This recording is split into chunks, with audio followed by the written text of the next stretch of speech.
ꯃꯌꯥꯝꯕꯨ ꯑꯍꯥꯟꯕꯃꯛꯇꯗ ꯆꯦꯅꯦꯜ ꯑꯁꯤꯒꯤ ꯃꯥꯏꯀꯩꯗꯒꯤ ꯇꯔꯥꯝꯅ ꯑꯣꯛꯆꯕꯒ ꯂꯣꯏꯅꯅ ꯄꯥꯟꯊꯣꯏ ꯃꯉꯥꯡꯅ ꯏꯀꯣꯛꯅꯣꯅ ꯈꯨꯔꯨꯝꯖꯔꯤ꯫ ꯉꯁꯤꯁꯨ ꯃꯌꯥꯝꯒꯤꯗꯃꯛꯇ ꯅꯨꯡꯉꯥꯏꯔꯕ ꯋꯥꯔꯤ ꯃꯆꯥ ꯑꯃ ꯄꯨꯗꯨꯅ ꯂꯥꯛꯆꯔꯦ꯫ ꯋꯥꯔꯤ ꯑꯁꯤꯕꯨ ꯊꯥꯕꯤꯔꯛꯄꯅ ꯃꯥꯏꯄꯥꯛꯄꯤ ꯆꯅꯨ꯫ ꯍꯧꯖꯤꯛ ꯃꯌꯥꯝꯒꯤ ꯃꯐꯝꯗ ꯋꯥꯔꯤ ꯑꯁꯤ ꯈꯨꯗꯣꯜ ꯇꯝꯖꯔꯤ꯫ ꯃꯌꯥꯝ ꯄꯨꯟꯅ ꯇꯥꯃꯤꯟꯅꯔꯁꯤ꯫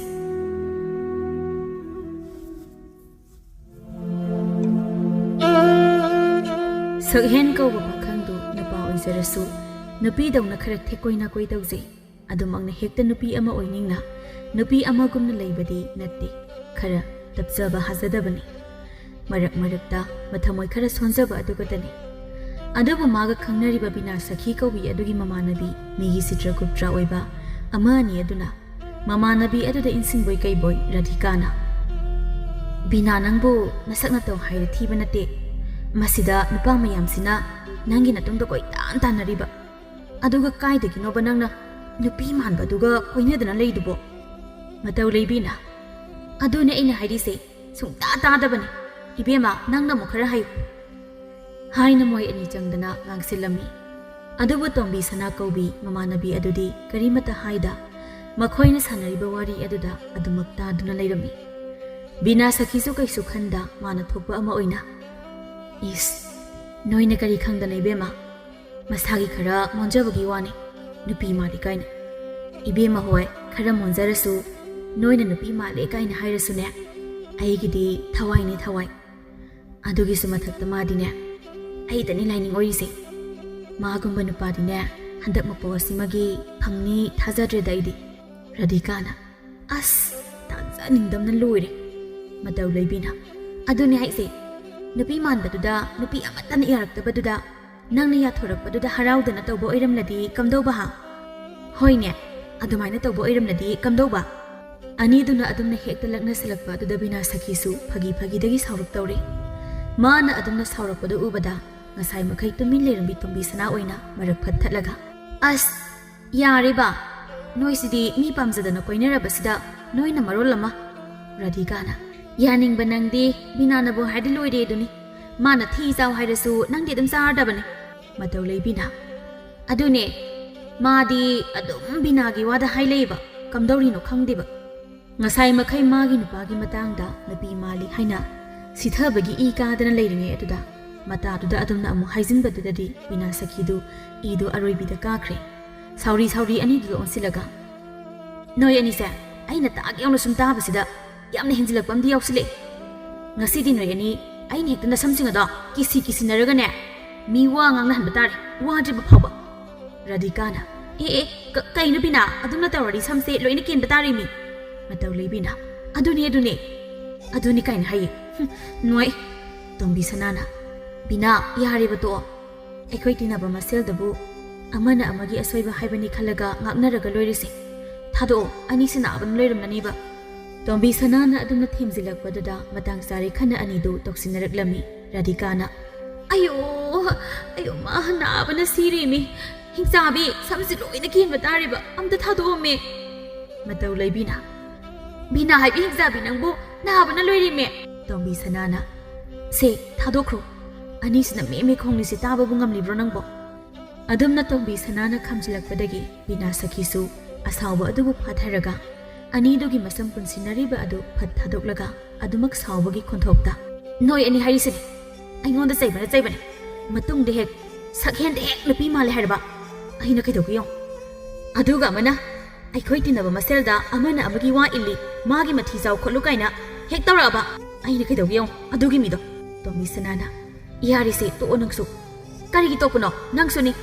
ꯃꯤꯅ ꯎꯁꯤꯠꯊꯑꯣꯏꯗꯅ ꯍꯥꯏꯔꯛꯂꯕ ꯐꯥꯎꯕꯗ ꯑꯗꯨꯝ ꯇꯥꯊꯣꯛꯂꯒ ꯂꯩꯕ ꯉꯝꯃꯦꯕ." ꯕꯤꯅꯥ ꯁꯈꯤꯒꯤ ꯃꯇꯧꯗꯨꯗ ꯔꯥꯙꯤꯀꯥꯒ ꯃꯇꯧ ꯂꯩꯕꯤꯒꯗꯨ ꯏꯁꯨꯛ ꯁꯨꯛꯊꯅ ꯔꯥꯙꯤꯀꯥꯅ "ꯑꯩꯈꯣꯏꯁꯨ ꯀꯅꯥ ꯅꯠꯇꯦ ꯍꯥꯏꯅ ꯐꯥꯒꯤꯑꯣꯏ ꯀꯩꯑꯣꯏ ꯁꯨꯝ ꯍꯥꯏꯕꯁꯤꯕꯨ ꯑꯁꯦꯡꯀꯤ ꯁꯥꯎꯏꯅꯤ ꯍꯦꯛꯇ. ꯑꯗꯨ ꯑꯣꯏꯔꯁꯨ ꯐꯥꯒꯤꯕꯨ ꯑꯗꯨꯝꯅ ꯀꯅꯥꯅ ꯇꯧꯅꯒꯦ? ꯅꯣꯏꯒꯤꯅ ꯐꯥꯒꯤꯅꯤ ꯍꯥꯏꯅ ꯈꯜꯂꯁꯨꯅꯦ, ꯃꯤꯅ ꯇꯥꯕꯗꯗꯤ ꯎꯁꯤꯠꯊꯑꯣꯏꯗꯅ ꯉꯥꯡꯕ ꯃꯥꯜꯂꯦ. ꯑꯗꯨꯅ ꯃꯇꯨꯡ ꯃꯅꯥꯎ ꯋꯥ ꯉꯥꯡꯕꯗ ꯈꯔ ꯈꯜꯂꯒ ꯉꯥꯡꯕ ꯇꯝꯃꯨ." ꯃꯇꯧ ꯂꯩꯕꯤꯅ "ꯍꯥꯏꯖꯔꯔꯣꯏ ꯑꯩꯈꯣꯏ ꯋꯥꯒ ꯑꯃꯠꯇ. ꯂꯥꯛꯑꯣ ꯔꯥꯙꯤꯀꯥ, ꯆꯠꯂꯁꯤ." ꯇꯣꯝꯕꯤ ꯁꯅꯥꯅ "ꯉꯥꯏꯈꯣꯕ ꯅꯪꯁꯨ, ꯁꯥꯎꯒꯠꯂꯦ ꯈꯪꯂꯕ ꯑꯃꯁꯤꯒ ꯆꯞ ꯍꯦꯛꯇ ꯃꯥꯟꯅꯩ ꯍꯥꯏꯅ ꯇꯣꯝꯕꯤ ꯁꯅꯥꯅ ꯃꯇꯥ ꯑꯍꯨꯝꯗꯨ ꯁꯥꯎꯅꯗꯅꯕ ꯍꯥꯏꯅ ꯊꯦꯝꯖꯤꯜꯂꯝꯃꯤ ꯑꯗꯨꯝꯅ ꯃꯥꯅ ꯊꯦꯝꯖꯤꯟꯕꯗꯒꯤ ꯁꯥꯎꯅꯔꯝꯕ ꯃꯌꯥꯝꯗꯨ ꯈꯔ ꯇꯞꯊꯅꯔꯕ ꯇꯨꯡꯗ ꯔꯥꯙꯤꯀꯥꯅ ꯌꯥꯔꯦ ꯃꯇꯧ ꯑꯩꯈꯣꯏꯅꯁꯨ ꯁꯣꯏꯈ꯭ꯔꯦ ꯑꯗꯨꯅ ꯇꯣꯛꯂꯁꯤ ꯂꯤꯀꯣꯟ ꯁꯥꯟꯅꯕꯒꯤ ꯋꯥ ꯑꯣꯏꯅ ꯈꯟꯅꯔꯁꯤ ꯍꯣꯏꯁꯦ ꯑꯗꯣꯝꯗ ꯑꯣꯏꯅ ꯈꯟꯅꯔꯁꯤ ꯀꯔꯤ ꯇꯧꯁꯤꯒꯦ ꯀꯝꯗꯧꯁꯤꯒꯦ ꯍꯥꯏꯗꯣ ꯍꯥꯏꯅ ꯃꯇꯥ ꯃꯌꯥꯝꯗꯣ ꯈꯠꯅ ꯆꯩꯅ ꯇꯧꯔꯒ ꯀꯥꯟꯅꯕ ꯅꯠꯇꯦ ꯂꯤꯀꯣꯟꯒꯤ ꯋꯥ ꯑꯣꯏꯅ ꯈꯟꯅꯁꯤ ꯍꯥꯏꯅ ꯂꯤꯀꯣꯟ ꯁꯥꯟꯅꯕꯒꯤ ꯋꯥ ꯑꯣꯏꯅ ꯈꯟꯅꯔꯝꯃꯤ ꯑꯗꯨꯝꯅ ꯅꯨꯃꯤꯠ ꯑꯗꯨꯃ ꯋꯥ ꯈꯟꯅꯕ ꯂꯣꯏꯔꯒ ꯃꯌꯨꯝꯗ ꯍꯟꯅꯔꯛꯄꯗ ꯃꯇꯧ ꯂꯩꯕꯤꯅ ꯏꯁꯥꯎ ꯁꯥꯎꯅꯤꯡꯅ ꯔꯥꯙꯤꯀꯥꯗ ꯑꯣꯟꯁꯤꯜꯂꯒ ꯔꯥꯙꯤꯀꯥ ꯏꯕꯦꯝꯃ ꯉꯁꯤ ꯕꯤꯅꯥ ꯁꯈꯤꯒꯤ ꯃꯇꯧꯗꯣ ꯑꯩꯗꯤ ꯁꯥꯎꯅꯤꯡꯒꯅꯨ ꯍꯥꯏꯕꯗꯤ ꯌꯥꯗꯦ ꯅꯪꯇ ꯅꯠꯇꯦ ꯏꯕꯦꯝꯃ ꯑꯩꯗꯤꯅꯦ ꯃꯥꯅ ꯉꯁꯤ ꯄꯤꯈꯤꯕ ꯏꯀꯥꯏꯕ ꯑꯗꯣ ꯀꯣꯛꯁꯤꯗꯒꯤ ꯀꯥꯎꯈ꯭ꯔꯣ ꯍꯥꯏꯕꯗꯤ ꯈꯛ ꯌꯥꯗꯧꯕ ꯅꯠꯇ꯭ꯔꯦ ꯑꯗꯨꯅꯦ ꯉꯁꯤ ꯃꯥꯒꯤ ꯃꯑꯣꯡꯗꯣ ꯏꯀꯥꯏꯕꯅ ꯌꯥꯔꯦ ꯃꯁꯤꯒꯤ ꯋꯥꯁꯦ ꯇꯣꯛꯂꯁꯤ ꯃꯇꯥꯡ ꯆꯥꯕꯗ ꯂꯃꯟ ꯈꯨꯝꯂꯒ ꯂꯣꯏꯔꯦ ꯂꯥꯛꯑꯣ ꯌꯨꯝꯗ ꯍꯜꯂꯁꯤ ꯍꯥꯏꯅ ꯔꯥꯙꯤꯀꯥꯅ ꯃꯇꯧ ꯂꯩꯕꯤꯒꯤ ꯃꯈꯨꯠꯇꯨ ꯇꯥꯞ ꯆꯤꯡꯂꯒ ꯃꯌꯨꯝ ꯇꯝꯅ ꯆꯠꯈꯤꯔꯝꯃꯤ ꯑꯗꯨꯝꯅ ꯅꯨꯃꯤꯠ ꯑꯗꯨꯃ ꯍꯧꯈ꯭ꯔꯕ ꯃꯇꯨꯡ ꯃꯊꯪꯒꯤ ꯅꯨꯃꯤꯠꯇ ꯕꯤꯅꯥ ꯁꯈꯤꯒ ꯁꯛꯍꯦꯟꯒꯗꯨ ꯃꯈꯣꯏ ꯑꯅꯤ ꯍꯦꯛ ꯍꯦꯛ ꯎꯅꯐꯝ ꯑꯗꯨꯗ ꯎꯅꯔꯤ ꯁꯛꯍꯦꯟꯗꯤ ꯏꯇꯞ ꯇꯞꯅ ꯍꯥꯟꯅꯒꯨꯝꯅ ꯋꯥ ꯏꯪꯅ ꯍꯥꯏꯔꯤ ꯕꯤꯅꯥ ꯀꯩꯅꯣ ꯅꯪꯕꯨ ꯅꯣꯡꯃꯇꯁꯨ ꯏꯪꯅ ꯇꯞꯅꯗꯤ ꯈꯨꯝꯂꯛꯎ ꯀꯩꯗꯧꯒꯦ ꯅꯪꯒꯤ ꯅꯋꯣꯡ ꯑꯁꯤꯒ ꯍꯥꯏꯔꯨꯔꯗꯤ ꯑꯩ ꯑꯣꯏꯕꯒꯤ ꯐꯕꯅꯤ ꯑꯇꯣꯞꯄ ꯑꯃ ꯑꯣꯏꯔꯗꯤ ꯅꯍꯥꯟꯅ ꯍꯧꯗꯅꯕꯨ ꯆꯦꯟꯈ꯭ꯔꯅꯤ ꯑꯣ ꯅꯪꯅ ꯍꯥꯏꯔꯤꯁꯤꯅꯗꯤ ꯑꯩꯁꯦ ꯏꯁꯧ ꯌꯥꯝꯅ ꯀꯜꯂꯤ ꯅꯨꯄꯥ ꯑꯃꯠꯇꯅ ꯄꯥꯝꯕꯤꯔꯣꯏ ꯁꯤꯅꯤꯅꯦ ꯍꯣꯏ ꯏꯕꯨꯡꯉꯣ ꯅꯪꯒꯨꯝꯕ ꯊꯦꯛꯀꯣꯏ ꯅꯀꯣꯏ ꯇꯧꯕ ꯑꯙꯥ ꯃꯣꯔꯥ ꯃꯥꯟꯕꯗꯤ ꯍꯥꯏꯔꯨꯅꯨ ꯅꯨꯄꯥ ꯊꯣꯛꯄ ꯅꯨꯄꯥ ꯀꯌꯥꯅꯅꯦ ꯑꯩꯒꯤ ꯇꯨꯡꯗ ꯀꯣꯏꯏꯟ ꯏꯟꯅꯔꯤꯁꯦ ꯑꯗꯨꯒ ꯑꯩꯅꯅꯦ ꯃꯈꯣꯏ ꯑꯃꯠꯇ ꯍꯟꯅ ꯌꯦꯡꯕꯤꯗ ꯊꯦꯛꯀꯣꯏ ꯅꯀꯣꯏ ꯅꯪꯕꯨ ꯀꯣꯏꯕꯤꯔꯦ ꯑꯗꯨꯒ ꯃꯁꯤꯗ ꯃꯥ ꯅꯠꯇ꯭ꯔꯗꯤ ꯑꯇꯣꯞꯄ ꯀꯅꯥ ꯑꯝꯇꯅꯗꯤ ꯀꯨꯏꯅ ꯂꯩꯕ ꯉꯝꯂꯣꯏ ꯀꯥꯏꯅ ꯐꯔꯦ ꯑꯗꯨꯑꯣꯏꯗꯤ ꯉꯁꯤꯗꯒꯤꯅꯦ ꯇꯣꯛꯅꯔꯁꯦ ꯅꯪ ꯑꯃ ꯇꯜꯂꯕ ꯅꯠꯇ꯭ꯔꯣ ꯑꯩꯒ ꯂꯣꯏꯅꯕ ꯏꯕꯥꯅꯤ ꯂꯣꯏꯅꯔꯕꯅꯤ ꯍꯥꯏꯔꯤꯁꯤꯅꯤ ꯕꯤꯅꯥ ꯉꯥꯏꯈꯣ ꯑꯩꯅ ꯍꯥꯏꯁꯦ ꯍꯥꯏꯅ ꯁꯛꯍꯦꯟꯁꯨ ꯕꯤꯅꯥ ꯁꯈꯤꯕꯨ ꯈꯥꯝꯖꯅꯕꯅꯤ ꯍꯥꯏꯅꯗꯤ ꯀꯟꯅꯗꯤ ꯍꯣꯠꯅꯕꯅꯤ ꯑꯗꯨꯕꯨ ꯕꯤꯅꯥ ꯁꯈꯤꯅ ꯑꯗꯨꯃꯛ ꯇꯥꯕꯤꯗꯅ ꯁꯥꯎꯅ ꯑꯗꯨꯃꯛ ꯆꯠꯈ꯭ꯔꯦ ꯑꯗꯨꯝꯅ ꯃꯥꯅ ꯁꯥꯎꯔꯒ ꯆꯠꯈꯤꯕ ꯑꯗꯨꯗ ꯅꯨꯄꯥ ꯑꯗꯨꯁꯨ ꯇꯧꯐꯝ ꯈꯪꯗ ꯃꯀꯣꯛꯇꯨ ꯍꯣꯠꯂꯒ ꯑꯩꯁꯤꯁꯨꯕ ꯀꯔꯤ ꯅꯨꯡꯒꯤ ꯍꯥꯏꯖꯔꯨꯕꯅꯣ ꯈꯪꯗꯦ ꯁꯥꯎꯒꯜꯂꯤ ꯈꯪꯂꯃꯛꯇꯗ ꯍꯦꯛꯇ ꯍꯥꯏꯈꯤꯕ ꯍꯥꯏꯅ ꯃꯇꯣꯝꯇ ꯁꯣꯟꯗꯨꯅ ꯂꯩꯍꯧꯔꯝꯃꯤ ꯑꯁꯣꯝꯗꯅ ꯅꯨꯄꯤ ꯑꯗꯨꯁꯨ ꯐꯤ ꯀꯥꯝꯂꯒ ꯂꯥꯛꯄꯗꯨ ꯂꯥꯞꯇꯛꯅ ꯃꯥꯕꯨ ꯉꯥꯏꯔꯤꯕ ꯃꯇꯥ ꯑꯗꯨꯅ ꯎꯔꯗꯨꯅ ꯐꯤ ꯀꯥꯝꯅ ꯂꯥꯛꯂꯤꯕ ꯅꯨꯄꯤꯗꯨꯒꯤ ꯃꯅꯥꯛꯇ ꯆꯪꯁꯤꯜꯂꯛꯇꯨꯅ ꯇꯣꯝꯕꯤ ꯁꯅꯥꯅ ꯑꯃꯨꯛ ꯁꯥꯎꯅꯔꯕꯣ ꯅꯣꯏ ꯑꯅꯤꯁꯤꯕꯨ ꯅꯣꯡꯃꯇ ꯏꯪꯅ ꯎꯅꯗꯕꯁꯤꯕꯨ ꯀꯔꯤꯅꯣꯕ ꯇꯣꯛꯅꯔꯣ ꯍꯥꯏꯁꯨ ꯃꯌꯥꯗꯦ ꯑꯗꯨꯗꯤ ꯏꯪꯅ ꯆꯤꯛꯅ ꯂꯣꯏꯅꯔꯣ ꯍꯥꯏꯁꯨ ꯃꯌꯥꯗꯦ ꯇꯣꯝꯕꯤ ꯃꯥ ꯌꯥꯝꯅ ꯍꯣꯡꯉꯦ ꯍꯥꯟꯅꯒ ꯃꯥꯟꯅꯗ꯭ꯔꯦ ꯇꯥ ꯁꯛꯍꯦꯟꯕꯣ ꯅꯠꯇꯦ ꯀꯔꯤ ꯍꯥꯏꯔꯛꯏꯅꯣꯕ ꯃꯥꯒꯩꯒ ꯇꯣꯛꯅꯅꯤꯡꯕ ꯃꯥꯜꯂꯦ ꯍꯥꯟꯅꯒ ꯁꯨꯛꯃꯥꯟ ꯃꯥꯟꯅꯗ꯭ꯔꯦ ꯍꯦꯔꯥ ꯅꯪꯅ ꯄꯥꯡꯈꯟ ꯈꯟꯖꯤꯟꯕ ꯑꯣꯏꯔꯤꯅꯤ ꯅꯠꯇꯦ ꯅꯪꯅ ꯑꯗꯨꯝꯅ ꯈꯜꯂꯤꯗꯨꯕꯨ ꯀꯔꯤꯕꯨ ꯍꯥꯏꯔꯛꯄꯒꯤꯅꯣꯕ ꯃꯥ ꯑꯣꯏꯕꯒꯤ ꯐꯕꯅꯤ ꯑꯇꯣꯞꯄ ꯑꯃ ꯑꯣꯏꯔꯗꯤ ꯅꯍꯥꯟꯅ ꯍꯧꯗꯅ ꯆꯦꯟꯈ꯭ꯔꯅꯤ ꯀꯥꯏꯅ ꯍꯥꯏꯕꯦꯝꯃ ꯑꯗꯨꯒꯤ ꯑꯣꯏꯔꯦ ꯑꯗꯨꯗ ꯅꯪꯅ ꯑꯃꯨꯛ ꯁꯥꯎꯖꯤꯜꯂꯝꯃꯤ ꯑꯣꯏꯔꯝꯅꯤꯅꯦ ꯁꯤꯔꯦꯗ ꯑꯩ ꯅꯪꯁꯦ ꯅꯣꯛꯅꯤꯡꯕꯅ ꯂꯣꯏꯔꯦ ꯍꯥꯏꯕ ꯏꯕꯦꯝꯃ ꯍꯥꯏꯅ ꯇꯣꯝꯕꯤ ꯁꯅꯥꯗꯨ ꯍꯪꯀꯠꯇꯈꯩ ꯅꯣꯛꯁꯤꯜꯂꯝꯃꯤ ꯑꯃꯗꯨꯗꯤ ꯑꯁꯣꯝꯗꯒꯤ ꯁꯥꯎꯅꯤꯡ ꯂꯥꯛꯄꯒ ꯃꯇꯥꯅꯦꯅ ꯇꯧꯔꯛꯂꯤꯗꯨꯅ ꯃꯥꯒꯤ ꯄꯨꯛꯅꯤꯡ ꯅꯨꯡꯉꯥꯏꯅꯕ ꯋꯥ ꯈꯔꯇ ꯑꯣꯏꯔꯁꯨ ꯍꯥꯏꯒꯗ꯭ꯔꯥ ꯍꯥꯏꯔꯒ ꯃꯉꯣꯟꯗ ꯑꯣꯏꯅ ꯑꯣꯟꯁꯤꯜꯂꯒ ꯅꯣꯛꯁꯤꯜꯂꯛꯄꯗꯨꯗ ꯁꯥꯎꯅꯤꯡꯃꯟꯗꯅ ꯃꯆꯤꯟꯒꯗꯨ ꯇꯨꯝꯊꯣꯛꯂꯒ ꯀꯩꯗ ꯅꯣꯛꯅꯤꯡꯒꯦꯕ ꯁꯤꯕꯨ ꯀꯩꯗ ꯅꯣꯛꯅꯤꯡꯒꯦꯕ ꯃꯥꯒꯤ ꯑꯗꯨꯒꯤ ꯃꯇꯧꯗꯨꯅ ꯍꯦꯟꯅ ꯇꯣꯝꯕꯤ ꯁꯅꯥ ꯃꯥꯗꯤ ꯅꯣꯛꯅꯤꯡꯕꯗꯨ ꯈꯪꯖꯤꯟꯕ ꯉꯝꯗ ꯐꯥꯛ ꯅꯣꯛꯂꯤ ꯃꯇꯧꯗꯨꯗ ꯕꯤꯅꯥ ꯁꯈꯤꯗꯤ ꯍꯦꯟꯅ ꯑꯗꯨꯝ ꯁꯥꯎꯅꯤꯡꯂꯛꯂꯝꯃꯤ ꯁꯥꯎꯅꯤꯡꯕꯗꯒꯤ ꯍꯦꯟꯗꯣꯛꯇꯅ ꯀꯞꯅꯤꯡꯕ ꯑꯃꯁꯨ ꯌꯥꯎꯔꯛꯂꯝꯃꯤ ꯀꯞꯀꯟꯗꯕꯤ ꯅꯨꯄꯤꯗꯣ ꯉꯁꯤꯗꯤ ꯈꯥꯡꯖꯤꯟꯕ ꯉꯝꯗ ꯄꯦꯔꯤ ꯇꯧꯗꯨꯅ ꯅꯣꯏꯒꯤꯁꯦ ꯑꯩꯕꯨ ꯅꯨꯡꯁꯤꯕꯗ ꯃꯇꯤꯛ ꯆꯥꯗ꯭ꯔꯦ ꯍꯥꯏꯅꯤꯡꯂꯤꯕ ꯅꯠꯇ꯭ꯔꯣ ꯇꯣꯝꯕꯤ ꯁꯅꯥ ꯃꯇꯥꯒꯤ ꯃꯇꯧꯗꯨꯗ ꯅꯣꯛꯅꯤꯡꯂꯛꯄꯗꯨ ꯆꯞ ꯂꯦꯞꯂꯒ ꯃꯇꯥꯅ ꯑꯗꯨꯛ ꯅꯨꯡꯉꯥꯏꯇꯕ ꯃꯇꯧꯗꯨ ꯎꯠꯊꯣꯔꯛꯄꯗꯨꯗ ꯅꯣꯛꯂꯨꯔꯤꯕꯗꯨ ꯃꯇꯥꯡ ꯆꯥꯗ꯭ꯔꯦ ꯈꯟꯅ ꯇꯞꯊꯔꯒ ꯁꯦ ꯑꯗꯨ ꯍꯥꯏꯕ ꯅꯠꯇꯦ ꯁꯦ ꯅꯪꯒꯤ ꯅꯋꯣꯡꯗꯨꯗ ꯅꯣꯛꯅꯤꯡꯗꯨꯅ ꯅꯣꯛꯂꯨꯕꯅꯦꯕ ꯈꯪꯖꯔꯦ ꯌꯥꯔꯦ ꯑꯩ ꯅꯨꯡꯉꯥꯏꯈꯤꯔꯣꯏ ꯍꯥꯏꯅ ꯍꯥꯏꯖꯤꯜꯂꯤꯗꯣ ꯈꯪꯉꯦ ꯌꯥꯔꯦ ꯏꯁ ꯁꯦ ꯑꯩꯅ ꯍꯥꯏꯁꯦ ꯊꯥꯖꯧ ꯀꯩꯗꯧꯒꯦ ꯅꯪꯒꯤ ꯅꯋꯣꯡꯗꯨꯗ ꯅꯣꯛꯅꯤꯡ ꯇꯧꯕꯅꯦꯕ ꯁꯦ ꯑꯩꯒꯤ ꯀꯩ ꯏꯌꯣꯡꯗ ꯅꯣꯛꯅꯤꯡꯉꯤꯅꯣꯕ ꯀꯩꯗ ꯅꯣꯛꯅꯤꯡꯂꯣꯏꯗꯣꯏꯅꯣꯕ ꯅꯪꯕꯨ ꯑꯗꯨꯛ ꯅꯨꯡꯁꯤꯖꯔꯤꯕ ꯇꯥ ꯁꯛꯍꯦꯟꯗꯕꯨ ꯅꯪꯅ ꯊꯥꯖꯕ ꯉꯝꯗꯅ ꯃꯥꯅ ꯅꯉꯣꯟꯗꯒꯤ ꯂꯥꯞꯊꯣꯛꯅꯤꯡꯕ ꯃꯥꯜꯂꯦ ꯀꯥꯏꯅ ꯍꯥꯏꯕ ꯋꯥꯔꯤꯗ ꯇꯥꯕꯗ ꯀꯃꯥꯏꯅ ꯅꯣꯛꯅꯤꯡꯂꯣꯏꯗꯧꯔꯤꯅꯣꯕ ꯁꯦ ꯑꯝꯇ ꯈꯨꯝꯃꯣꯕ ꯍꯥꯏꯅ ꯇꯣꯝꯕꯤ ꯁꯅꯥꯅ ꯊꯦꯝꯖꯤꯟꯕꯤꯕꯗꯒꯤ ꯕꯤꯅꯥ ꯁꯈꯤꯗꯨ ꯁꯥꯎꯔꯝꯕ ꯑꯗꯨꯗꯒꯤ ꯇꯞꯊꯔꯛꯂꯝꯃꯤ ꯑꯗꯨꯕꯨ ꯃꯆꯤꯟꯗꯨ ꯈꯖꯤꯛ ꯄꯩꯊꯣꯛꯂꯒ ꯉꯥꯏꯈꯣꯅꯦ ꯇꯥ ꯁꯛꯍꯦꯟꯅ ꯑꯩꯕꯨ ꯇꯁꯦꯡꯅꯗꯤ ꯅꯨꯡꯁꯤ ꯍꯥꯏꯁꯦ ꯆꯨꯝꯗꯤ ꯆꯨꯝꯃꯤꯀꯣ? ꯃꯁꯤꯗꯤꯕ ꯍꯣꯏ ꯏꯕꯦꯝꯃ ꯅꯪꯅꯇꯕꯨ ꯊꯥꯖꯕ ꯉꯝꯗꯕꯒꯤ ꯋꯥꯅꯤ ꯈꯨꯟ ꯂꯩꯀꯥꯏ ꯄꯨꯝꯕꯒꯁꯦ ꯂꯣꯏꯅ ꯈꯪꯅꯔꯕꯅꯤ ꯃꯇꯥꯒꯤ ꯋꯥꯗꯣ ꯈꯪꯂꯕꯁꯨ ꯈꯪꯖꯤꯟꯅꯗꯕ ꯁꯥꯗꯨꯅ ꯀꯔꯤꯅꯣ ꯃꯌꯥꯝꯅ ꯈꯪꯅꯔꯤꯕꯣ ꯃꯁꯤꯗꯤꯕ ꯍꯥꯏꯅ ꯃꯇꯥꯒꯤ ꯃꯔꯥꯏꯕꯛꯇꯨꯗ ꯍꯥꯏꯐꯦꯠ ꯏꯜꯂꯒ ꯀꯔꯤꯕꯨ ꯑꯣꯏꯅꯤ ꯍꯥꯏꯒꯦ ꯇꯥ ꯁꯛꯍꯦꯟꯅ ꯅꯪꯕꯨ ꯅꯨꯡꯁꯤ ꯍꯥꯏꯁꯦ ꯈꯨꯟ ꯂꯩꯀꯥꯏ ꯄꯨꯝꯕꯅ ꯂꯣꯏꯅ ꯈꯪꯂꯕꯅꯤ ꯍꯥꯏꯕ ꯑꯁꯦꯡꯕ ꯍꯣꯏꯕ ꯑꯁ ꯍꯔꯥꯎꯕꯅ ꯁꯤꯔꯦꯗ ꯑꯩ ꯍꯥꯏꯅ ꯕꯤꯅꯥ ꯁꯈꯤꯗꯨ ꯏꯀꯥꯏꯅ ꯐꯦꯡ ꯐꯦꯡ ꯆꯣꯡꯂꯒ ꯍꯦꯛꯇ ꯆꯦꯟꯈꯤꯔꯝꯃꯤ ꯇꯣꯝꯕꯤ ꯁꯅꯥꯁꯨ ꯃꯇꯥꯒꯤ ꯃꯇꯧꯗꯨꯗ ꯍꯥꯏꯐꯦꯠ ꯅꯣꯛꯆꯔꯨꯏ ꯑꯗꯨꯕꯨ ꯃꯇꯥꯅ ꯃꯤꯠꯌꯦꯡ ꯇꯥꯝꯈꯤꯕꯒ ꯁꯛꯐꯝꯗꯨ ꯈꯪꯍꯣꯡ ꯍꯣꯡꯂꯛꯂꯝꯃꯤ ꯑꯗꯨꯒ ꯃꯆꯤꯟꯗ ꯇꯞꯅ ꯑꯁ ꯏꯇꯥ ꯏꯕꯦꯝꯃ ꯅꯪꯗꯤ ꯂꯥꯏꯕꯛ ꯑꯣꯟꯊꯣꯛꯅ ꯐꯩꯗꯀꯣ ꯅꯪꯕꯨ ꯑꯁꯨꯛ ꯅꯨꯡꯁꯤꯖꯕ ꯅꯪꯅꯁꯨ ꯅꯨꯡꯁꯤꯖꯕ ꯃꯤꯁꯛ ꯃꯥꯒ ꯀꯌꯥꯗ ꯅꯨꯡꯁꯤꯅꯅ ꯂꯣꯏꯅꯕ ꯐꯪꯂꯤꯕ ꯋꯥꯗꯨꯗꯒꯤ ꯃꯈꯥ ꯇꯥꯕ ꯉꯝꯗ ꯇꯨꯃꯤꯟꯅ ꯉꯥꯏꯍꯥꯛ ꯂꯩꯔꯕ ꯃꯇꯨꯡ ꯃꯥꯁꯨ ꯇꯞꯅ ꯃꯌꯨꯝꯂꯣꯝꯗ ꯆꯠꯈꯤꯔꯝꯃꯤ ꯑꯗꯨꯝꯅ ꯅꯨꯃꯤꯠ ꯑꯗꯨꯃ ꯍꯧꯈ꯭ꯔꯕ ꯃꯇꯨꯡ ꯂꯤꯀꯣꯟ ꯅꯨꯃꯤꯠ ꯑꯗꯨꯗ ꯃꯌꯥꯝꯗꯨ ꯑꯌꯨꯛꯇꯒꯤ ꯂꯤꯀꯣꯟ ꯁꯥꯟꯅꯒꯗꯕ ꯃꯐꯝ ꯑꯗꯨꯕꯨ ꯂꯩꯁꯥꯕꯤ ꯃꯈꯣꯏ ꯈꯔꯅ ꯁꯤꯗꯣꯛ ꯁꯤꯡꯗꯣꯛ ꯇꯧꯔꯤ ꯃꯇꯝꯗꯨꯗ ꯂꯩꯁꯥꯕꯤ ꯃꯆꯥ ꯑꯃꯅ ꯕꯤꯅꯥ ꯁꯈꯤꯗ ꯍꯥꯏꯐꯦꯠ ꯈꯨꯅꯤꯡꯅ ꯀꯛ ꯊꯤꯜꯂꯛꯂꯝꯃꯤ ꯂꯩꯁꯥꯕꯤ ꯃꯆꯥ ꯑꯗꯨꯅ ꯈꯨꯅꯤꯡꯅ ꯀꯛ ꯊꯤꯜꯂꯛꯄꯗꯨꯗ ꯕꯤꯅꯥ ꯁꯈꯤꯗꯨ ꯏꯉꯛꯉꯛꯅ ꯀꯩꯅꯣ ꯃꯂꯥ ꯏꯆꯦꯗ ꯋꯥ ꯑꯝꯇ ꯍꯪꯒꯦ ꯀꯩ ꯋꯥꯅꯣ ꯍꯣ ꯏꯆꯦ ꯕꯤꯅꯥꯕꯨ ꯇꯥ ꯁꯛꯍꯦꯟꯒ ꯀꯝꯗꯧꯅꯔꯤꯒꯦ ꯑꯗꯨꯒꯤ ꯑꯣꯏꯔꯦ ꯃꯁꯤꯗ ꯈꯨꯅꯤꯡꯅꯒ ꯊꯤꯜꯂꯛꯄꯗꯨꯗ ꯀꯩꯒꯤ ꯑꯣꯏꯔꯕꯣꯏ ꯅꯤꯡꯉꯨꯔꯦꯗꯤ ꯑꯗꯣ ꯏꯆꯦꯒ ꯇꯥ ꯁꯛꯍꯦꯟꯒꯕꯨ ꯀꯝꯗꯧꯅꯔꯤꯒꯦꯕ ꯁꯦ ꯑꯝꯇ ꯍꯥꯏꯌꯣꯕ ꯀꯩꯅꯣ ꯑꯉꯥꯡꯅ ꯑꯍꯜꯒꯤ ꯋꯥꯔꯤꯗ ꯑꯁꯨꯛ ꯌꯥꯎꯕ ꯄꯥꯝꯃꯤꯁꯤꯕꯣ ꯁꯨꯝ ꯈꯪꯅꯤꯡ ꯇꯧꯕꯅꯤꯗ ꯅꯠꯇꯦ ꯅꯪꯒꯤꯁꯦ ꯋꯥꯈꯜ ꯑꯃꯗ ꯍꯪꯕ ꯃꯥꯜꯂꯤꯗ ꯃꯣꯏꯒꯤ ꯅꯨꯡꯁꯤꯅꯕ ꯍꯥꯏꯗꯣ ꯀꯝꯗꯧꯕꯅꯣ ꯈꯪꯅꯤꯡ ꯇꯧꯕꯅꯤꯗ ꯑꯗꯨꯒꯤ ꯁꯨꯝ ꯍꯪꯕꯅꯦ ꯏꯁ ꯑꯉꯥꯡꯁꯦ ꯏꯔꯥꯡ ꯑꯃ ꯏꯇꯧ ꯇꯧꯏꯗ ꯌꯥꯔꯦ ꯑꯩꯉꯣꯟꯗ ꯂꯛꯅꯗꯣꯏ ꯁꯔꯨꯛ ꯋꯥꯔꯤ ꯑꯣꯏꯅ ꯍꯥꯏꯐꯦꯠꯇꯪ ꯂꯤꯕꯤꯌꯣꯕ ꯑꯉꯥꯡ ꯅꯪꯀꯣ ꯁꯦꯕ ꯃꯇꯦꯛ ꯃꯇꯦꯛ ꯈꯤꯇꯪ ꯑꯣꯏꯔꯁꯨ ꯂꯤꯕꯤꯌꯣꯕ ꯍꯣꯏꯁꯦ ꯂꯤꯔꯒꯦ ꯒꯤꯔꯤ ꯒꯤꯔꯤ ꯍꯦꯛꯇꯨꯗ ꯀꯩꯅꯣ ꯈꯪꯗꯦꯃꯤ ꯍꯥꯏꯅ ꯕꯤꯅꯥ ꯁꯈꯤꯗ ꯅꯣꯛꯃꯤ ꯅꯣꯛꯃꯤ ꯇꯧꯗꯨꯅ ꯃꯥꯒ ꯁꯛꯍꯦꯟꯒꯒꯤ ꯋꯥꯔꯤꯗꯨ ꯃꯂꯥꯗ ꯂꯤꯔꯤ ꯃꯂꯥ ꯍꯥꯏꯕꯤ ꯑꯉꯥꯡꯅ ꯑꯍꯜ ꯁꯥꯕꯤ ꯑꯗꯨꯃꯁꯨ ꯅꯣꯛ ꯅꯣꯛꯇꯅ ꯇꯥꯔꯤ ꯑꯗꯨꯝꯅ ꯃꯈꯣꯏ ꯑꯅꯤꯅ ꯍꯔꯥꯎꯅ ꯋꯥꯔꯤ ꯁꯥꯕꯗꯨ ꯎꯔꯒ ꯃꯇꯧ ꯂꯩꯕꯤ ꯍꯥꯏꯕꯤꯗꯨꯅ ꯀꯂꯛꯅ ꯃꯆꯤꯟ ꯈꯖꯤꯛ ꯄꯩꯊꯣꯛꯂꯒ ꯔꯥꯙꯤꯀꯥꯔꯣꯝꯗ ꯑꯣꯟꯁꯤꯜꯂꯒ ꯇꯧꯔꯤꯁꯤ ꯌꯦꯡꯉꯣ ꯌꯦꯡꯅꯤꯡꯗꯕꯅ ꯃꯤꯠꯁꯦ ꯅꯥꯔꯗ꯭ꯔꯣ ꯀꯔꯤ ꯊꯣꯛꯑꯦꯅ ꯑꯉꯥꯡ ꯃꯆꯥꯁꯤꯗꯕꯨ ꯏꯔꯥꯡ ꯇꯝꯕꯤ ꯂꯩꯔꯤꯗꯨ ꯇꯝꯃꯤꯟ ꯂꯩꯌꯣ ꯇꯥꯔꯒ ꯑꯃꯨꯛ ꯃꯆꯤꯟꯗꯨ ꯀꯪꯂꯛꯄ ꯇꯥꯔꯦ ꯅꯪꯒꯤꯁꯦ ꯃꯥ ꯀꯤꯔꯤꯕ ꯍꯥꯏꯗꯨꯔꯣ ꯀꯤꯕꯒꯤ ꯋꯥ ꯅꯠꯇꯦ ꯃꯤꯔꯣꯟ ꯃꯇꯥꯗꯨꯒ ꯑꯣꯟꯁꯤꯟꯅꯔꯒ ꯑꯃꯨꯛ ꯃꯤꯃꯥꯡꯁꯤꯗ ꯆꯣꯞꯇꯨꯅ ꯇꯣꯛꯅꯕꯅꯤ ꯑꯗꯨꯕꯨꯗꯤ ꯃꯤ ꯈ꯭ꯋꯥꯏꯒ ꯃꯥꯟꯅꯗꯕ ꯃꯤꯔꯣꯜ ꯂꯝꯗꯤ ꯄꯥꯟꯕꯅꯦ ꯑꯗꯨꯅꯤ ꯏꯕꯦꯝꯃ ꯑꯩꯅ ꯑꯣꯟꯁꯤꯟꯅꯕ ꯇꯜꯂꯦ ꯍꯥꯏꯁꯦ ꯑꯁ ꯑꯗꯨꯕꯨ ꯃꯥꯅ ꯂꯥꯛꯆꯅ ꯎꯁꯤꯠꯇꯅ ꯇꯧꯈꯤꯕ ꯑꯗꯨꯒꯤ ꯈꯜꯂꯨꯔꯒꯗꯤ ꯑꯩꯗꯤꯅꯦ ꯊꯃꯣꯏꯁꯤꯗ ꯄꯨꯔꯞ ꯄꯨꯔꯞ ꯆꯥꯛꯇꯅ ꯈꯥꯡꯂꯤꯕꯅꯦ ꯑꯗꯨꯒꯤꯕꯨꯗꯤ ꯅꯪꯗ ꯅꯠꯇꯦ ꯑꯩꯁꯨꯅꯦ ꯑꯗꯨꯒꯤ ꯍꯥꯏꯔꯨꯔꯗꯤ ꯑꯃꯨꯛꯇꯪ ꯃꯇꯥꯡ ꯆꯥꯕꯗ ꯂꯃꯟ ꯈꯨꯝꯒꯦ ꯍꯥꯏꯅꯗꯤ ꯈꯜꯂꯤꯕꯅꯦ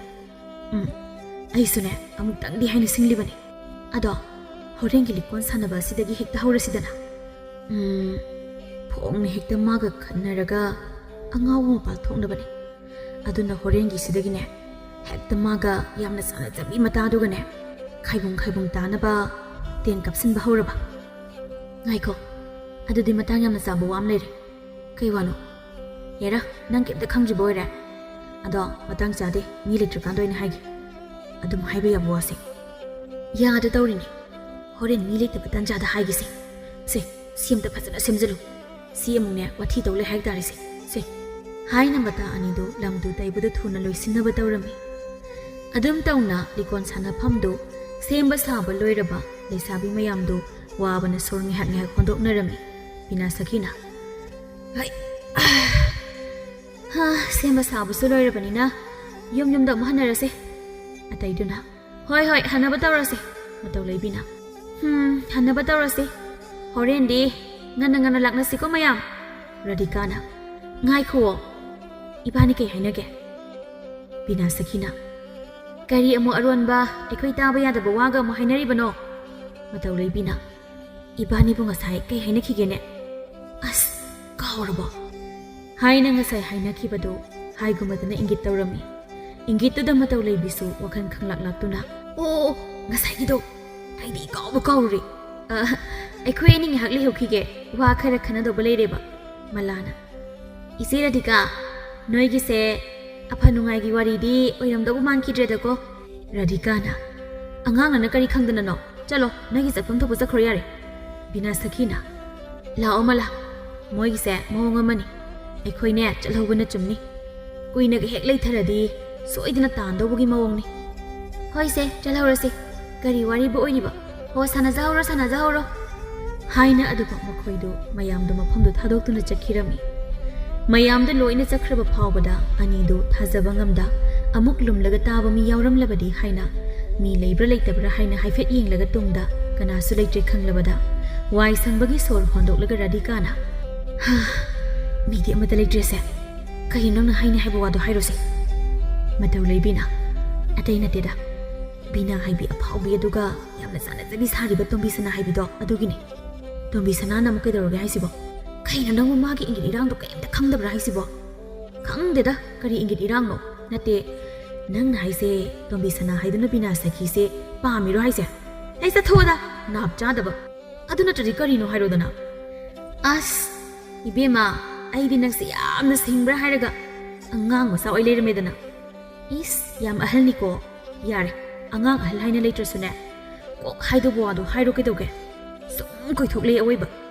नंगना अदुमाइना तौरिङैदने चखरिबा मयामदो अमुक लोइना हलकनबा तारिमी माना अदुमना खंगनिंग लांतकनना गिरी तकपा मतौदुदा मतौ लेबिदो नोकनिंगबना लोइरबनी अदुबु नोकलुरगदी सोइदना साउरुक्लनी खंगबना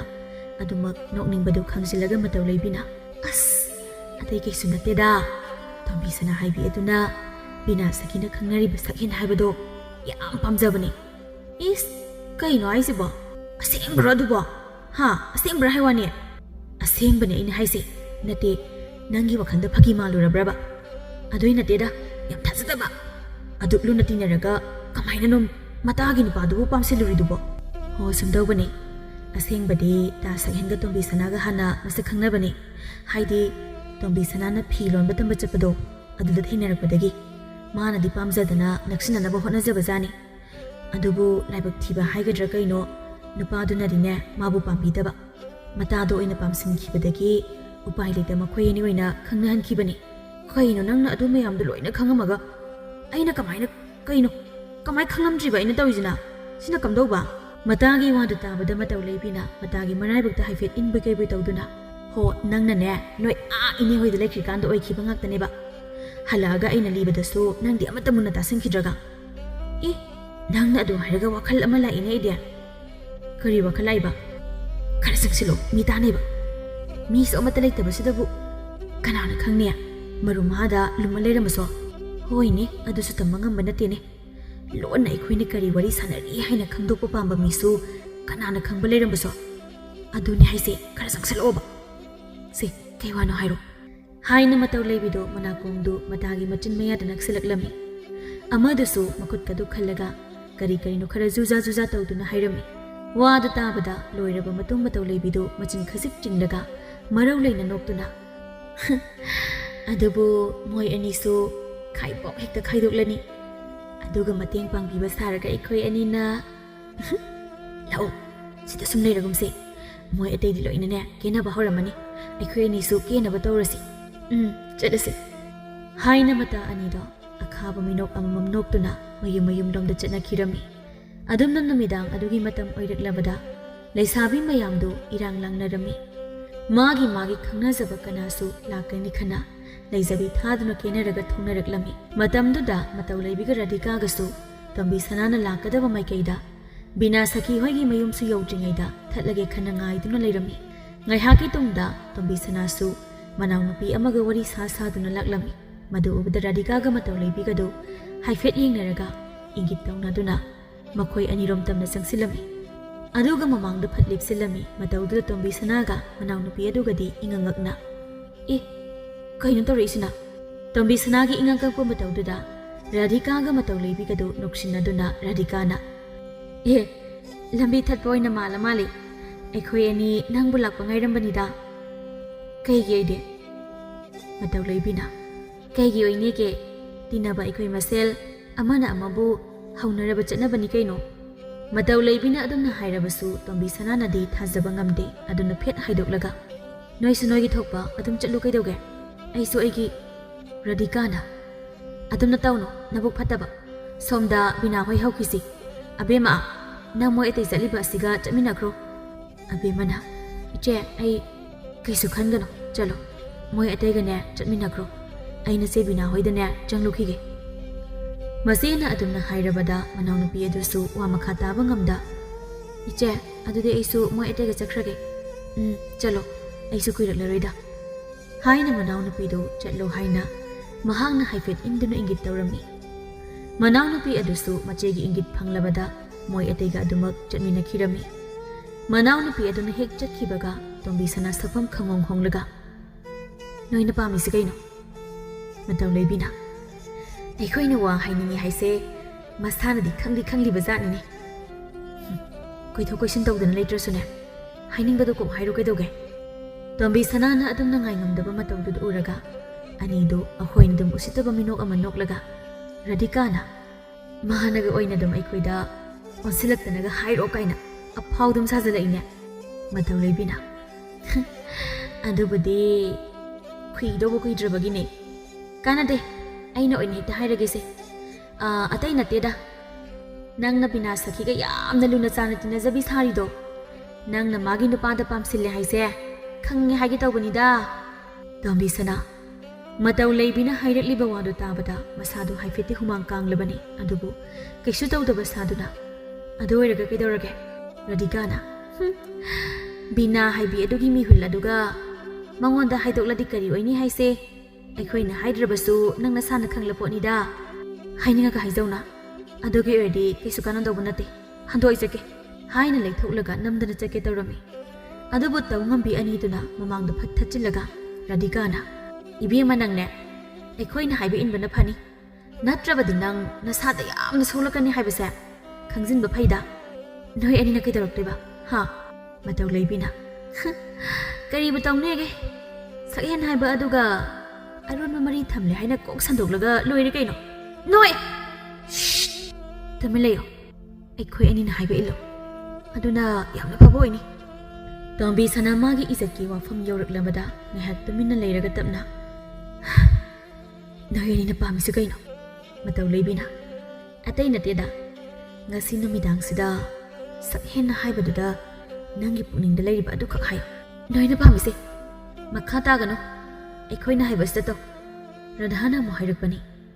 ꯎꯄꯥꯏ ꯂꯩꯇꯦ ꯅꯨꯄꯤꯗꯣ ꯇꯧꯗ꯭ꯔꯒꯅ ꯀꯔꯤ ꯑꯣꯏꯕ ꯍꯥꯏꯅ ꯈꯜꯂꯨꯕꯗ ꯇꯨ ꯆꯨꯡꯉꯤ ꯃꯤꯌꯥꯝꯅ ꯃꯥꯕꯨ ꯇꯤꯟꯁꯤꯟꯅꯒꯗꯕ ꯑꯗꯨꯗꯒꯤꯗꯤ ꯃꯇꯥꯅ ꯑꯃꯗꯤ ꯃꯥꯅ ꯅꯨꯡꯁꯤꯕ ꯃꯤꯁꯛꯁꯤꯡ ꯑꯗꯨꯅ ꯃꯥꯕꯨ ꯂꯥꯟꯅ ꯂꯧꯈꯤꯕ ꯑꯗꯨꯅ ꯐꯔꯦ ꯈꯟꯅ ꯍꯣꯏ ꯍꯥꯏꯅ ꯌꯥꯔꯝꯃꯤ ꯑꯗꯨꯝ ꯇꯧꯅ ꯃꯈꯣꯏ ꯑꯍꯨꯝꯗꯨ ꯕꯤꯅꯥ ꯁꯈꯤꯕꯨ ꯍꯧꯔꯨꯔꯒ ꯂꯤꯀꯣꯟ ꯁꯥꯟꯅꯐꯝ ꯑꯗꯣꯝꯗ ꯂꯥꯛꯂꯝꯃꯤ ꯂꯤꯀꯣꯟ ꯁꯥꯟꯅꯐꯝ ꯌꯧꯔꯛꯂꯕꯗ ꯁꯛꯍꯦꯟ ꯍꯣꯏꯁꯨ ꯑꯇꯩ ꯃꯌꯥꯝꯒ ꯂꯩꯔꯝꯕ ꯑꯗꯨ ꯎꯕꯗ ꯕꯤꯅꯥ ꯁꯈꯤꯗꯤ ꯑꯗꯨꯃꯛ ꯏꯍꯥ ꯍꯔꯥꯎꯅ ꯇꯥ ꯁꯛꯍꯦꯟ ꯅꯣꯏ ꯂꯥꯛꯄ ꯀꯌꯥꯝ ꯀꯨꯏꯔꯒꯦ ꯑꯩꯈꯣꯏ ꯉꯥꯏꯕꯗ ꯑꯣꯟꯊꯣꯛꯅ ꯋꯥꯔꯝꯂꯅꯤ ꯋꯥꯗꯦꯗ ꯂꯥꯎ ꯁꯣꯝꯗ ꯐꯝꯁꯤ ꯍꯥꯏꯅ ꯁꯥꯕꯤ ꯁꯥꯅꯧ ꯑꯅꯤꯗꯣ ꯀꯩꯁꯨ ꯈꯪꯖꯗ ꯍꯔꯥꯎ ꯃꯊꯣꯏ ꯀꯥꯔꯤ ꯃꯇꯧꯗꯨ ꯎꯔꯒ ꯔꯥꯙꯤꯀꯥꯒ ꯃꯇꯧ ꯂꯩꯕꯤꯒꯗꯤ ꯃꯤꯆꯤ ꯈꯠꯅꯔꯤ ꯇꯧꯖ ꯁꯥꯔꯤꯁꯦ ꯍꯥꯏꯅ ꯑꯗꯨꯕꯨ ꯇꯣꯝꯕꯤ ꯁꯅꯥ ꯃꯥꯗꯤ ꯉꯁꯤꯒꯤ ꯅꯨꯃꯤꯠ ꯑꯁꯤꯗ ꯀꯔꯤ ꯊꯣꯛꯂꯒꯕ ꯍꯥꯏꯅ ꯈꯟꯕꯗ ꯍꯨꯃꯥꯡ ꯀꯥꯡꯂꯕꯅꯤ ꯑꯗꯨꯝꯅ ꯇꯧꯐꯝ ꯏꯈꯪ ꯈꯪꯗ ꯃꯌꯥꯝ ꯃꯔꯛꯇꯨꯗ ꯂꯩꯕꯗꯨ ꯎꯔꯒ ꯃꯇꯥ ꯕꯤꯅꯥ ꯁꯈꯤꯅ ꯄꯥꯈꯠꯅ ꯏꯇꯥ ꯅꯪꯕꯨ ꯀꯩꯗꯧꯔꯒꯦ ꯅꯁꯥ ꯅꯨꯡꯉꯥꯏꯇꯕ꯭ꯔꯣ ꯀꯩꯁꯨ ꯇꯧꯗꯦꯗ ꯁꯨꯝ ꯃꯌꯥꯝ ꯃꯔꯛꯁꯤꯗ ꯑꯩ ꯈꯪꯉꯦ ꯅꯪꯅ ꯄꯥꯝꯖꯕ ꯑꯃ ꯁꯣꯏꯗꯅ ꯌꯥꯎꯔꯝꯃꯅꯤ ꯑꯁ ꯅꯪꯁꯤꯗꯤꯕ ꯏꯁ ꯏꯀꯥꯏꯗꯅꯒꯁꯨ ꯇꯧꯔꯤ ꯑꯁ ꯁꯨꯝ ꯀꯅꯥꯅꯣ ꯏꯇꯥꯒꯤ ꯊꯃꯣꯏ ꯍꯨꯔꯤꯕ ꯑꯗꯨꯕꯣ ꯀꯥꯟꯅꯗꯦ ꯉꯁꯤꯗꯤ ꯍꯦꯛꯇ ꯍꯥꯏꯍꯧꯔꯣ ꯌꯥꯔꯦ ꯑꯝꯇ ꯀꯥꯔꯟꯗꯣ ꯉꯥꯡꯒꯅꯨ ꯍꯥꯏꯔꯒ ꯇꯣꯝꯕꯤ ꯁꯅꯥꯗꯨ ꯁꯥꯎꯖꯤꯟꯅꯗꯨꯅ ꯅꯥꯀꯜ ꯑꯃꯔꯣꯝꯗ ꯊꯣꯛꯈꯤꯔꯝꯃꯤ ꯃꯇꯧꯗꯨꯗ ꯕꯤꯅꯥ ꯁꯈꯤꯗꯤ ꯃꯇꯥꯗꯨ ꯑꯁꯦꯡꯕꯒꯤ ꯅꯨꯡꯁꯤꯖꯕ ꯑꯃ ꯂꯩꯔꯕ ꯃꯥꯜꯂꯦ ꯈꯟꯅ ꯅꯣꯛꯂꯒ ꯂꯩꯍꯧꯔꯝꯃꯤ ꯉꯥꯏꯍꯥꯛꯀꯤ ꯇꯨꯡꯗ ꯔꯥꯙꯤꯀꯥꯒ ꯃꯇꯧ ꯂꯩꯕꯤꯒꯅ ꯁꯤꯟꯅꯔꯒ ꯔꯥꯙꯤꯀꯥꯅ ꯁꯛꯍꯦꯟꯗꯨ ꯅꯥꯀꯜ ꯑꯃꯔꯣꯝꯗ ꯃꯇꯣꯝꯇ ꯄꯨꯊꯣꯛꯈꯤꯔꯝꯃꯤ ꯑꯗꯨꯒ ꯃꯇꯧ ꯂꯩꯕꯤꯅ ꯋꯥꯗꯤ ꯍꯥꯏꯗ ꯇꯣꯝꯕꯤ ꯁꯅꯥꯗ ꯆꯠꯂꯨ ꯍꯥꯏꯒꯨꯝ ꯏꯪꯒꯤꯠ ꯇꯧꯔꯝꯃꯤ ꯏꯪꯒꯤꯠꯇꯨ ꯐꯪꯂꯕꯗ ꯇꯣꯝꯕꯤ ꯁꯅꯥꯗꯨ ꯎꯄꯥꯏ ꯂꯩꯇ ꯁꯛꯍꯦꯟꯒꯤ ꯇꯨꯡꯗ ꯏꯟꯅꯈꯤꯔꯝꯃꯤ ꯃꯗꯨ ꯄꯨꯝꯕ ꯎꯅꯕꯅꯤ ꯍꯥꯏꯅ ꯃꯇꯧ ꯂꯩꯕꯤꯅ ꯕꯤꯅꯥ ꯁꯈꯤꯗ ꯈꯨꯅꯤꯡꯅ ꯍꯥꯏꯐꯦꯠ ꯊꯤꯜꯂꯝꯃꯤ ꯕꯤꯅꯥ ꯁꯈꯤꯗꯨ ꯁꯥꯎꯔꯤ ꯁꯧ ꯂꯥꯎꯅ ꯀꯩꯅꯣ ꯇꯨ ꯌꯦꯡꯉꯣ ꯑꯥꯗ ꯇꯣꯝꯕꯤ ꯁꯅꯥ ꯇꯥ ꯁꯛꯍꯦꯟꯒꯤ ꯃꯇꯨꯡꯗ ꯏꯟꯅꯈ꯭ꯔꯤꯕꯁꯤ ꯍꯦꯔꯥ ꯆꯨꯝꯅ ꯃꯄꯥꯟ ꯊꯣꯛꯈꯤꯕ ꯑꯣꯏꯔꯅꯤꯗ ꯑꯩꯗꯤ ꯆꯨꯝꯅ ꯃꯄꯥꯟ ꯊꯣꯛꯄ ꯃꯥꯟꯗꯦꯗ ꯕꯤꯅꯥ ꯁꯈꯤ ꯃꯇꯧ ꯂꯩꯕꯤꯒꯤ ꯋꯥꯗꯨꯗ ꯄꯥꯈꯠꯄ ꯈꯖꯤꯛ ꯄꯣꯛꯂꯛꯇꯨꯅ ꯃꯇꯧ ꯂꯩꯕꯤꯒꯤ ꯈꯨꯊꯥꯡꯗꯨ ꯇꯥꯞ ꯄꯥꯏꯈꯠꯂꯒ ꯂꯥꯛꯑꯣ ꯃꯣꯏꯒꯤ ꯃꯇꯨꯡꯗ ꯏꯟꯅꯔꯨꯁꯦ ꯍꯥꯏꯅ ꯆꯠꯄ ꯍꯧꯏ Matau leibisu wadi haida akhaba minok ama noktuna adumak inari. Somdana sakhen madi Radhikana bina sakhina unasi hai haina thokjarakpani. Aduna tungda mi lakpagi makhol tabada bina sakhini khana harau harauna bina nangbu kari haina mamaido onthorakpada tombisana oiduna leirambadуда noklamba minok loina hanjilaga ihei heiningdana tombe nang oire aidi bina oirbu ningure da sakhen bina di manungda ho adu edi fare aisu changlagi amtangai khoba kari haiki ge habano ai ngasidi da sakhenda thamoigi oibu wafam amata haijaba yabagi ayaba du pibiyuba kari matang oirabano saja hairo sida ai khoi ani dang leibasi awubana uraga phajade koiroida ai ta sakhenbu thamoi sengna nungsijai sakhendi tari ba pumbado manga chap hek manare maga hek khangnari ba nupi adugi mamanabi makna adugumba hairakani haiba asidi mangumbani aduna wado phat haiba ngamda tingak maingakna tawduna le tanja domaktada bina sakhi masu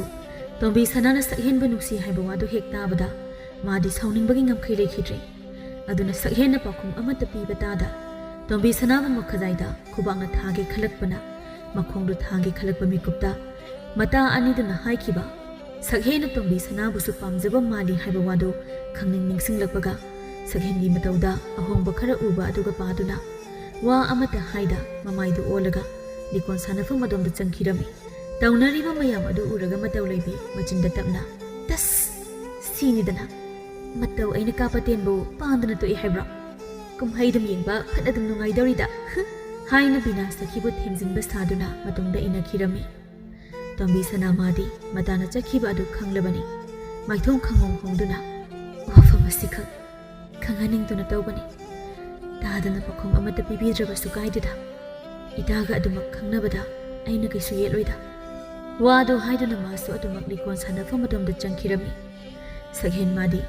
kaina tawriba mayam sibo haina sonduna lehaurami numit adudagi hauna bina sakhi haibi ibema adudi warauribani haina sakhena unasi haina phana haijarabasu sumya yadre tombi sanana magi mafamdasu aduk thajaba manghanba haina nongmada phawba naksinna phamin chaminaba tawkhidre tawriba matau mayamdu uraga Radhikaga matau leibigadudi makhoi anina thoknaba sinba pumbadu hek thoklabada harauna apenba minok nokladuna Radhikana pilleda he matau leibina Radhika ibema aidine chana zabi mata ani sina khaibo tan he khaidokpasi ubada kapu kapningida haina kapsinarami mataudu uraga Radhikana nakanda leiriba laigi ising khusai adudagi ising khara lokhatlaga mamit mapa adu top top thadaraklaga se sinane mikki pi he oiro hoine mittagi pi matadi tar oyadrabanina sina oiba taban haina ani adudi apenba minok nokli somdana sakhen madi bina sakhina maram khangdana mangonda warauna unasi yadaba aduda masadu tofam khangda aibo mana warauna ba kari tawkhrabano mana aibo su waruri basiro adubo ai asingba amadi khangdoktaba yade khana nungti namit khudingi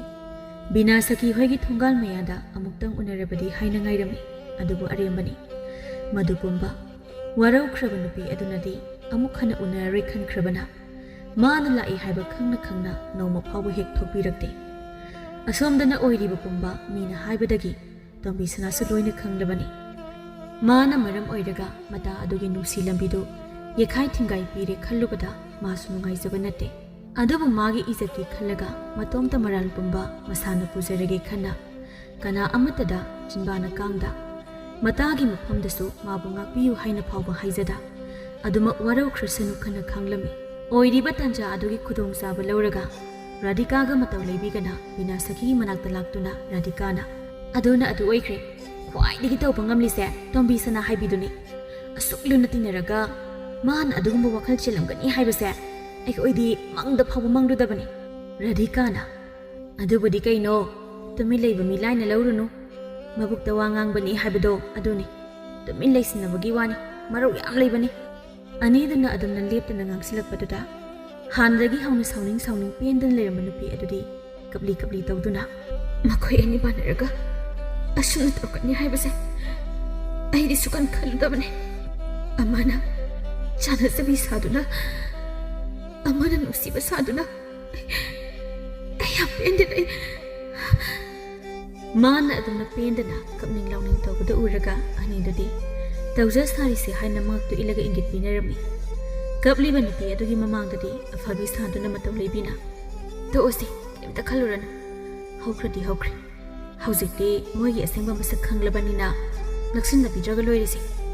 radhikana mane ita matawna haise asengbani thamoi sengdaba moidi loina bi draga loirisi ado ainati tasagin sumungai ita tombi sana sumungai yamna tasakibane mataw leibina yarise moigi wakhal kari mata khalurano tasaghen haidana sum tawle nupabu matong taro mangondagi henba mayam leirisini ama ko koyu gaidoge adu su hekta thamoisna diyan ingriba radhikana is ibe manangne adumaina tawle ri yaro mina koina dana aphawu yornani aduna namasida adum khanjindana lay haina mata ani du changdana ngangsili makhoi ani changdana ngangsilaklabanina bina saki suma pungning du khajik ona phare aisu magi wakal khandana ba honarake mataw leibina aduni dana nupi haiside kanade yamna phaba nupa ma leiri nangbusu yamna nungsijaba nangabu yani hairadi malem danate tha thawan phauba khudon tamlage haina leiraba nupani as tha thawan ga dudi amata pamjati da radhikana ise wahai gi wani minangbo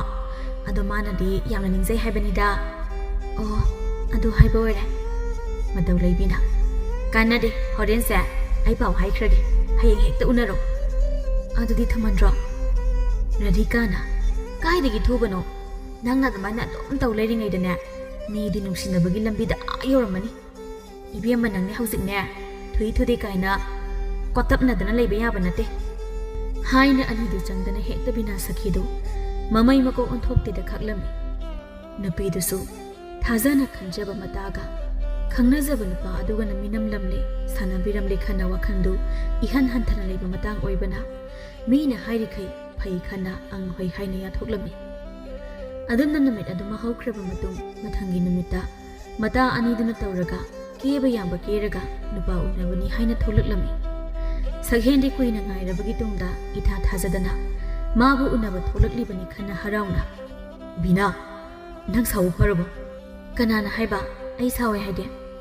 aidi kaidobagi nangonda saudoriba bina nang adumaina tawnu koidoge ai kari yare